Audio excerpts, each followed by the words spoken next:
మీకు ఐపీఎస్ ఎప్పుడు వచ్చింది? ఐపీఎస్ కూడా అప్పుడే వచ్చింది. 21 డిసెంబర్ 22 ఐపీఎస్ వచ్చింది. 25 ఇక్కడికి పోస్టింగ్. సార్ ఐపీఎస్ వచ్చి రాగానే మీ ఫీలింగ్స్ ఏంటి? మీ ఫ్యామిలీ ఫీలింగ్స్ కానీ మీ ఫీలింగ్స్ కానీ? అది ఎందుకంటే ఒక చిన్న ఆఫీసర్కి ఆ స్థాయికి రావడం అనేది అదొక మెమరబుల్ కదా. కరెక్ట్, చాలా మెమరబుల్. మంచి క్వశ్చన్ అడిగినారు. నిజంగా నాకు ఎవరెస్ట్ ఎక్కినంత ఆనందం అయిందండి. అంటే మరి ఎవరెస్ట్ ఎక్కితే ఎంత ఆనందం ఉంటుందో తెలియదు కానీ అంత ఆనందం అయింది. అంటే చాలా, ఎందుకంటే నేను I started my career as a small employee.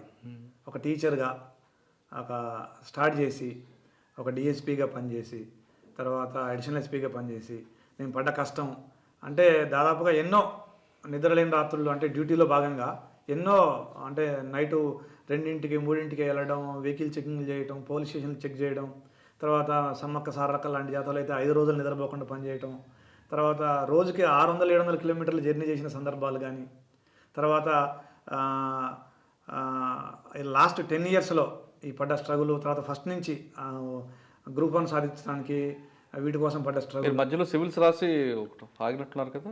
అవునండి, యాక్చువల్గా నేను సివిల్స్ ఉద్దేశంతోనే బయటకు వచ్చినాను. అంటే టీచర్ జాబ్ నుంచి వచ్చి హైదరాబాద్లో ఉస్మానియా యూనివర్సిటీలో ఉండి, అంటే దానికి ఒక నేపథ్యం ఉంది, అది మీరు చెప్పమంటే చెప్తాను.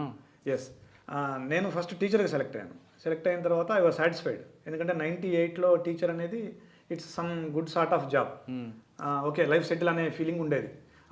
ఒక రైతు కొడుకు టీచర్ కావడమే గొప్ప అన్నట్టు ఉండేది.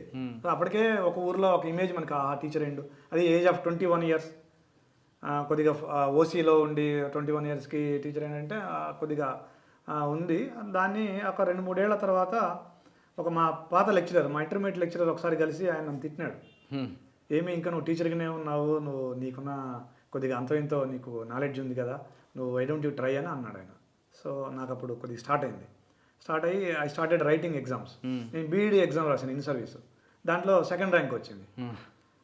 మళ్ళీ ఎల్ఎల్బి రాశాను, సెట్, ఫస్ట్ ర్యాంక్ వచ్చింది, state first. I was surprised, ఎందుకంటే అక్కడ ఆల్రెడీ ఉస్మానియాలో, కాకతీయలో పీజీలు చేసిన వాళ్ళు, చాలా ఏళ్ళ నుంచి ఉన్న వాళ్ళు, దే ట్రై ఇట్. బట్ మనం ఇక్కడ నుంచి వెళ్ళి, చిన్న టౌన్ నుంచి, చిన్న విలేజ్ నుంచి వెళ్ళి ఫస్ట్ ర్యాంక్ కొట్టామంటే okay we can do something అని చెప్పేసి నేను మొదలుపెట్టాను. సీరియస్గా మొదలుపెట్టి సివిల్స్ కోచింగ్కి వెళ్ళాను. హిస్టరీ, తెలుగు నా ఆప్షన్స్ ఉండేది. అయితే బేసిక్గా నాది విలేజ్ బ్యాక్గ్రౌండ్, కొద్దిగా కాన్ఫిడెన్స్ లెవెల్స్ తక్కువ ఉంటాం ఆ రోజుల్లో. మళ్ళీ గ్రూప్ 1 పడగానే దాని వైపు టర్న్ అయ్యాం. సో ముందు ఇది సాధిద్దాము, తర్వాత అవకాశం ఉంటే సివిల్స్కి వెళ్దాం. మళ్ళీ హిస్టరీ, తెలుగు, మళ్ళీ గ్రూప్ 2 పడింది, అది కూడా అప్లై చేశాను. బట్ గ్రూప్ 1 3 సంవత్సరాలు రోజుకు 14 గంటలు చదివాను. But I was unable to clear mains. History, Telugu options ఉండేవి, అవి అంత సక్సెస్ కాలేదు అప్పుడు. ఆ టైంలో మా అప్పుడు ఆప్షన్స్ ఉండేది, కానీ అక్కడ అవ్వలేదు, కానీ ఇప్పుడు అయ్యారు కదా. Yes, correct. సో కానీ గ్రూప్ 2లో మాత్రం ఐ స్టూడ్ స్టేట్ ఫస్ట్. అంటే 5 లక్షలు రాసినారు అప్పుడు. దాంట్లో I was the first ranker, deputy tahsildar చేస్తూ. మళ్ళీ గ్రూప్ 1 పడింది, ప్యాటర్న్ మారింది, కామన్ ప్యాటర్న్ వచ్చింది. ఆ కామన్ ప్యాటర్న్లో నేను, అంటే మీకు ఇక్కడ రాసింది గ్రూప్ 1కే రాసేది. ఎగ్జాక్ట్లీ. అంటే దీంట్లో కో ఇన్సిడెంట్స్ అండి. నేను 2003లో బయటకు వచ్చాను చెప్పాను కదా, మా ఊర్లో నా ఫ్రెండ్స్ తోటి, నా ఫ్యామిలీ మెంబర్స్ తోటి నేను ఒక మాట అని వచ్చాను. ఎందుకన్నానో తెలీదు, నేను డిఎస్పీ అయ్యాకే మళ్ళీ విశ్రమిస్తానని చెప్పాను.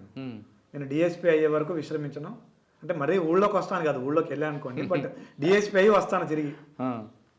డిఎస్పీ అయ్యే వరకు రానని కాదు, డిఎస్పీ అయ్యి వస్తాను అని చెప్పొచ్చాను. అదేవిధంగా 2010లో అది సాధించగలిగాను. సార్, ఒక రైతు కుటుంబం నుంచి వచ్చాను, మీరు ఐపీఎస్ సాధించారంటే మీ కుటుంబ సభ్యుల యొక్క ఫీలింగ్స్ ఏంటంటే, మీ సిస్టర్ కూడా గవర్నమెంట్ ఎంప్లాయీ. ఎస్ అండి, అవునండి. They feel happy, they feel proud. మా అమ్మ నాన్న కానీ, అంటే మా విలేజ్లో ఒక చిన్న కుగ్రామంలో అంటే ఇంత పెద్ద ఎంప్లాయీ, అంటే ఎస్ఐలు కూడా ఎవరు లేరు యాక్చువల్గా మా ఊర్లో అయితే. ఓకే. సబ్ ఇన్స్పెక్టర్స్ కూడా ఎవరు లేరు, సాఫ్ట్వేర్ ఫారిన్ వెళ్ళిన వాళ్ళు అట్లా ఉండేవాళ్ళు. టీచర్స్ కూడా ఉన్నారు. బట్ ఒక డిఎస్పీగా సెలెక్ట్ కావడం, ఎస్పీ కావడం, ఐపీఎస్ కావడం, they feel happy and proud. And because of their blessings and there hard work only I'm here today. Okay. IPS వచ్చిన తర్వాత ఫస్ట్ పోస్టింగ్ ఆసిఫాబాద్. అవునండి, అవును. ఇక్కడ మీకు ఫస్ట్ ఛాలెంజ్ ఏమొచ్చింది? ఇది ఒకప్పుడు నక్సల్ ప్రభావిత ప్రాంతం, అందులో డౌటే లేదు. తిరువాణి లాంటి ఏరియా కానీ చాలా జరిగాయి ఇక్కడ. 1976 నుంచి ఆదిలాబాద్ చరిత్ర తీసుకుంటే 2019 వరకు కంటిన్యూగా ఉన్నాయి. 2019లో కడంబా ఎన్కౌంటర్ తర్వాత కొంత సర్దుమని అనిపిస్తుంటుంది, కానీ సమస్య ఇంకో రూపైన వచ్చే అవకాశం ఉంటుంది. ఇక్కడ గోండి ఇష్యూ ఉంది, పోడుభూముల వ్యవహారం ఉంది, పక్కన మహారాష్ట్ర కాబట్టి స్మగ్లింగ్ ఉంది. ఇవన్నీ కూడా మీరు ఎలాగ డీల్ చేసుకొస్తున్నారు? ఇప్పుడు నేను ఆసిఫాబాద్కి రాగానే నాకు వచ్చిన ఇష్యూస్ అంటే ఒకటి ఆ, ఆదివాసీ ఇష్యూ. మీకు గుర్తుండే ఉంటుంది 2017లో అది స్టేట్ వైడ్గా ఆదివాసీ ఇష్యూ అవును, పొడుగు జరిగింది. కాదండి, ఆదివాసీస్ అచ్చా గోండి రెండు కమ్యూనిటీస్ అవును, రైట్ రెండు కమ్యూనిటీస్ మధ్యలో గొడవ అయింది. అవును. చాలా పెద్ద గొడవ అయింది, అది చాలా పెద్ద ఇష్యూ అయింది. అదొక ఇష్యూ. రెండో ఇష్యూ పోడు ల్యాండ్స్ ఇష్యూ. అది కూడా 2017లో ఒక ఇన్సిడెంట్, అది కూడా స్టేట్ వైడ్గా ఇష్యూ అయింది. అవును. తర్వాత మూడోది మావోయిజం ఇష్యూ. సో ఈ మూడు ఇష్యూస్ని నేను ట్యాకిల్ చేయాలి అనేది నా ప్రైమరీ టాస్క్. సో దానికోసం మేము మళ్ళీ మల్టీ ప్రాంగ్డ్ స్ట్రాటజీకి వెళ్ళాము. బట్ ఈ మూడు మనకి చూడడానికి వేరువేరు కనిపిస్తాయి కానీ మూడు ఇంటర్లింక్డ్. ఎలా ఇంటర్లింక్డ్ నేను మళ్ళీ మీకు చెప్తాను. ఒకటి ఆదివాసీ ఇష్యూ ఫస్ట్ తీసుకుంటే, ఆదివాసీ ఇష్యూలో నిజంగా ఈ జిల్లాలో పాత ఉమ్మడి ఆదిలాబాద్ జిల్లాలో కానీ అది ఆ సాంద్రత ఈ జిల్లాలో ఇంకా ఎక్కువ. కుమరంభీం ఆసిఫాబాద్ జిల్లాలో ఆదివాసీ సాంద్రత చాలా ఎక్కువ. దాదాపు 60% ఆదివాసీలు ఉంటారు. అంటే ఆదివాసీలు నిజంగా చెప్పాలంటే they are very friendly people, చాలా శాంతి కాముకులు. వాళ్ళు నిజంగా నేను వాళ్ళని చూసి చాలాసార్లు ఆశ్చర్యపోయేవాడిని.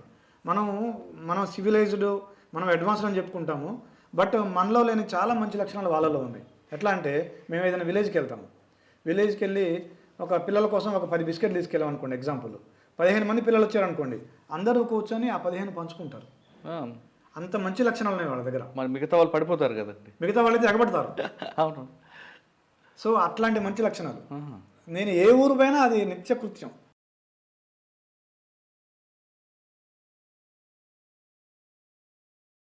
Komaram Asifabad District Police's willpower has shown a new way to a tribal village. Their firm aim to do good to the people made the impossible possible.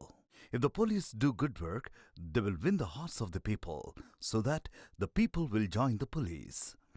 With the message of Honorable Telangana DGP, Komaram Asifabad District SP Suresh Kumar, many public benefit programs being undertaken by the police are yielding good results. Komaram Asifabad Police is getting people's appreciation by doing good work for tribal people who are far away from development. As a part of the program, Police for You, Komaram Asifabad District SP Suresh Kumar's friendly policing programs are bringing good name to the district police. On July 2, 2022, SP Suresh Kumar visited Gundala village, a remote area of Tiryani Mandal. SP Suresh Kumar, along with his staff, reached the village of Gundala on the road which was in a difficult condition, surrounded by high hills, rocks and winding streams in the dense forest. Stayed in that village for a whole day and did good to the tribals. However, the villagers explained to the SP the sufferings they were going through due to the lack of the road in the village. He said that pregnant women, adults and children are going to the hospital, getting ration goods and students are going to study. They begged the SP to open a road to their village and settle their grievances. SP Suresh Kumar was shocked to see the situation of the village and the problems of the people.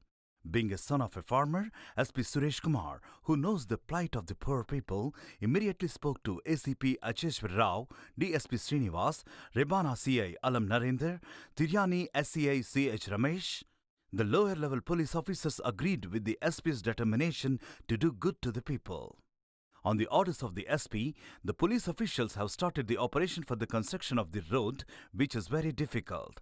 Discussed with the Singareni officials and tractor union leaders of Tiryani Mandal. All of them supported the good efforts to the police to benefit the tribals. They also volunteered to help the construction of the road. With this, 7 kilometers of road construction work started in the month of November. SP Suresh Kumar personally came and inspected the work done for 20 days. He gave the necessary instructions to his subordinates. With this, a very difficult 7-kilometer road was completed very quickly. The joy of the tribals knew no bounds. They are celebrating that they have found a permanent solution to their problems that have been going on for many generations with the construction of the road. The people of Gundala village are congratulating the police who have fulfilled their dream of many years. Tribals consider the police